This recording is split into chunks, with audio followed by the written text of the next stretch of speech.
Alors, pari pré-match ou pari live? Ça, c'est une question qu'on me pose souvent, qui revient encore et encore. Il y a une réalité. En tout cas, les cotes et les paris qui défilent sous vos yeux en ce moment, avec la méthode double chance, ont été pris en live. Les cotes étaient 1,20, 1,30. Là, comme vous pouvez le voir, je crois que ça dépasse 3, il y a même des cotes de 6. Qu'est-ce qui se passe? Bah tout simplement, pour placer un pari en live, il va falloir faire une analyse pré-match. Dans tous les cas, pour n'importe quel type de pari, pour n'importe quel pari, vous allez devoir faire une analyse pré-match. Une analyse pré-match, c'est quoi?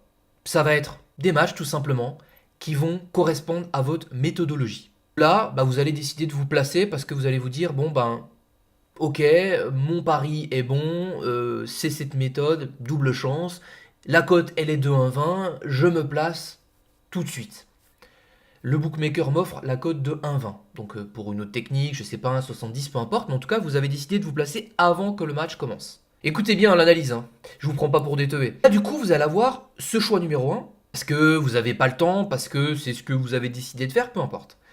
Et là, vous avez une autre possibilité, que moi j'ai utilisée avec la double chance et vous avez vu les cotes, c'est de me dire, eh bien, je viens de travailler 1 heure sur mon analyse, enfin peu importe, hein, 30 minutes, 10 minutes, hein, sur mon analyse pré-match du coup, mais je ne veux pas une cote de 1,20. Je veux pas cette cote de 1,20, j'ai envie d'être payé plus. Et lors de mon analyse, j'ai vu qu'il pouvait y avoir des scénarios et que cette équipe était forte, qu'elle pouvait voilà, mettre un but en fin de match, mettre un but en fin de première mi-temps, revenir au score, ou tout un tas d'autres choses qui font que il y a une opportunité en live d'avoir une meilleure cote. Tout simplement. Pour moi, le live va servir à avoir une meilleure cote. Choisir sa cote. On a déjà fait l'analyse pré-match. Vous l'avez déjà faite. Pourquoi ne pas être payé plus? Vous choisissez de prendre une cote inférieure à ce que vous auriez pu avoir en live. C'est votre choix. Donc c'est juste une question de choix d'être payé plus ou non, de prendre plus d'argent ou non. Ça se limite à ça. J'ai encore des personnes qui passent sur des vidéos ou qui échangent en disant le live c'est de la merde, je n'ai jamais vu quelqu'un être rentable en live, blablabla, etc. Le live, pour ces gens-là, ça va être allumer le match avec des bookmakers et des outils, donc quand le match a commencé. Sans analyser et se dire waouh, je suis en live. Ouais, t'es en live, t'es en impro. Mais c'est pas ça. Je construis une analyse et en fonction de cette analyse-là, j'obtiens une meilleure cote. Je veux une autre vision là. Le live égale meilleure cote. Moi, c'est comme ça que je l'utilise. En fonction d'un scénario. Et des fois, ça peut être le même pari, juste en attendant un petit peu plus.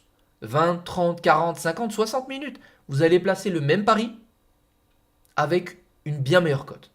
Vous de voir si vous voulez être plus patient en étant en live et prendre plus d'argent. Franchement, c'est pas plus compliqué que ça. Il n'y a pas à faire de grands débats sur le live, sur le pré-match. Sur le pré-match, c'est mieux par rapport au live, au machin.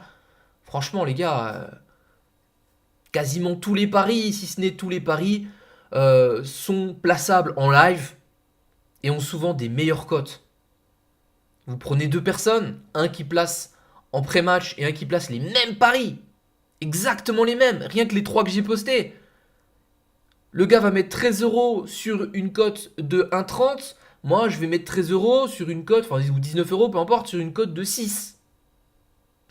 À la fin du mois, qui a le plus d'argent?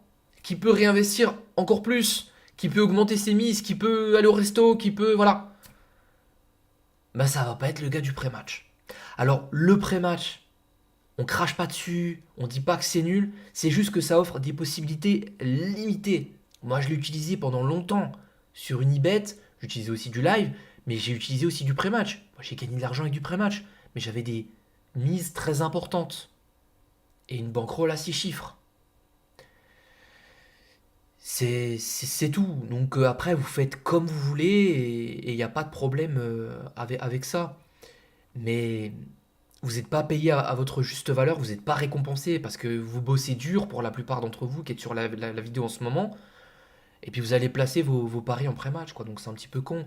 D'ailleurs, je vais le dire un peu tard là, mais mettez un commentaire sous cette vidéo pour ceux qui utilisent le live et n'hésitez pas en vanter les mérites et ce que ça vous a apporté, ce que ça a changé dans votre façon de parier, quoi. Et les codes que ça amène, pour ceux qui douteraient encore. Voilà, c'était mon simple message, mais il y a encore beaucoup de débutants et des gens qui ont du mal à comprendre un peu les différences, alors qu'il n'y a rien de compliqué, hein. Donc ce que je vais vous conseiller en conclusion, c'est est-ce que l'analyse que vous avez faite est duplicable en live? Est implémentable en live, tout simplement? Si c'est pour prendre une cote à 1,60, vous pensez que vous avez décroché la lune, alors qu'en live, vous pouvez l'avoir à 3, 4, bon, bah, pour la même analyse, le même travail. Surtout que vous allez passer, les mecs du pré-match, vous allez placer votre pari, vous allez passer 90 minutes devant le match à vous dire, ouah, j'espère que ça va passer, j'espère que ça va passer, à trembler avec votre téléphone, là. Donc au lieu de faire ça, ben, mettez-vous sur vos écrans, et puis mettez-vous en live, et au moins là, vous pourrez agir sur le cours du match, et prendre les occasions qu'il faut. Voilà, c'est tout. Bah écoutez, je vous laisse, vous avez tout ce qu'il vous faut en description si vous voulez aller plus loin. Et puis on se retrouve dans une prochaine vidéo. C'était Yuji, ciao!